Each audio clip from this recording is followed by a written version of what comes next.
The tragedy of 1971, the separation of East Pakistan from West Pakistan. We will briefly explain this historic occasion when the majority gained freedom from the minority in today's video. Now, let's get started. An important turning point in South Asian history occurred in 1971 when Bangladesh, a new country, was formed due to the eastern portion of Pakistan's declaration of independence. A deadly conflict that resulted from long-standing political, economic, and cultural disputes culminated in the split of East Pakistan from West Pakistan in December 1971. This movie will explain the complicated circumstances that resulted in the division of Pakistan into its eastern and western regions, the events of the Bangladesh Liberation War, and the fallout when Bangladesh was established. The 1947 division of British India gave rise to the concept of Pakistan as a separate Muslim nation. As a result, areas of unified India with a majority Muslim population emerged as Pakistan. Therefore, Pakistan was divided into two distinct regions, each with significant cultural, linguistic, and other distinctions. The only thing uniting the two areas was Islam. In the beginning, there were significant differences between East and West Pakistan. The two regions were geographically separated by more than 1,000 miles and had unique linguistic, cultural, and economic characteristics. Quaid-e-Azam Muhammad Ali Jinnah, the first Governor-General of United Pakistan, made Urdu the official language in 1948, infuriating the Bengali-speaking people of East Pakistan, who felt left out. The political climate in Pakistan made the East-West conflicts even more acute. The political system was volatile throughout the first 10 years of Pakistan's independence, and certain heads of state were replaced more quickly than others. The first constitution was enacted in 1956, but Field Marshal Ayub Khan, Pakistan's first martial law administrator, stopped it after 2 years. East Pakistan experienced discrimination and neglect as a result of the ruling elite in West Pakistan holding a disproportionate amount of power. Under the leadership of Sheikh Mujibur Rahman, the Awami League grew to become a powerful political movement in East Pakistan, pushing for greater political participation and autonomy for the Bengali people. During the 1960s, several speculations surfaced concerning Sheikh Mujib's supposed ties to India.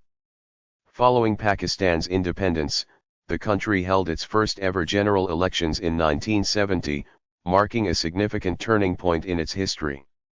In East Pakistan, the Awami League won a resounding victory, taking 160 of the 162 seats allotted to the area.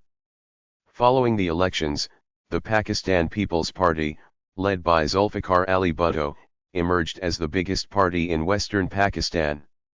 However, there was a political impasse since the ruling class in West Pakistan refused to give the Awami League authority. When the Pakistani military began Operation Searchlight in March 1971, a crackdown against the political leadership of the Awami League and Bengali separatists in East Pakistan, the situation quickly spiraled out of control. It was also confirmed that a sizable section of the local populace supported Jamaat-e-Islami and the Pakistani government. As a result of the operation, a sizable portion of East Pakistan's people sought safety in India.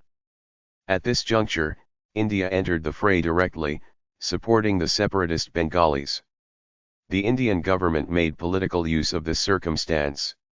West Bengal, an Indian province, became the haven for young Bengalis who formed a rebel group known as Mukti Banhi. The Indian army trained the Mukti Banhi, who were then sent into East Pakistan to wage a guerrilla battle against the Pakistani army and its allies. Over 9 months passed during this guerrilla conflict. Ultimately, the Indian Army launched a formal offensive on East Pakistan in December 1971 under the Mukti Banhi banner. The 9-month-long guerrilla struggle, in which the enemy populace and Mukti Banhi surrounded them, severely damaged the Pakistan Army. The outcome was the 13-day Indo-Pakistani War of 1971, which saw the Pakistani force defeated. Lieutenant Generals Amir Abdullah Khan Niza, the commander of Pakistani forces in the east, and Jagjit Singh Arora, the commander of the Indian Army's Eastern Command, signed an agreement on December 16, 1971, which led to the surrender of the Pakistani military in East Pakistan to the combined forces of the Indian and Mukti Bahini. With this, the Bangladesh Liberation War concluded, and Bangladesh became an independent nation. Numerous civilians had lost their lives in the fighting, and the participants' collective memories were marred. Aftermath: East Pakistan's split had significant ramifications for the whole region. West Pakistan was left stunned, trying to come to terms with losing its eastern wing. Bangladesh became a new country with its language, culture, and identity. The events of 1971 had a lasting effect on the relationship between India, Pakistan, and Bangladesh, as well as the geopolitical dynamics of South Asia. Bangladesh faced significant political and economic difficulties from the outset, including the first food famine in the country's history and the transformation of Sheikh Mujibur Rahman's administration into a dictatorship. As a result, Sheikh Mujibur Rahman's military squad killed him and his entire family. In summary, the tragic division of East Pakistan from West Pakistan in December 1971 marked a turning point in the subcontinent's history. That year's activities, motivated by political, economic, and cultural grievances, gave rise to Bangladesh. The aftermath of the fighting remains visible, acting as a constant reminder of the intricate and frequently turbulent character of regional geopolitical realities and national identities. Some analysts contend that the military tragedy was caused by the Pakistani administration's political failures rather than the army's military setback. Sam Manekshaw, the chief of the Indian Army, praised the bravery of the Pakistani personnel as well. He believed that the situation on the ground in East Pakistan did not support Pakistani soldiers. How can you hold out longer when the enemy encircles you from every angle? Due to the lack of support from West Pakistan during the crises and the opposition from the local populace. We shall discuss Sheikh Mujibur Rahman's sad assassination by his own army. In contrast, he found Bangladesh in a different video. Subscribe to this channel to receive the most recent updates.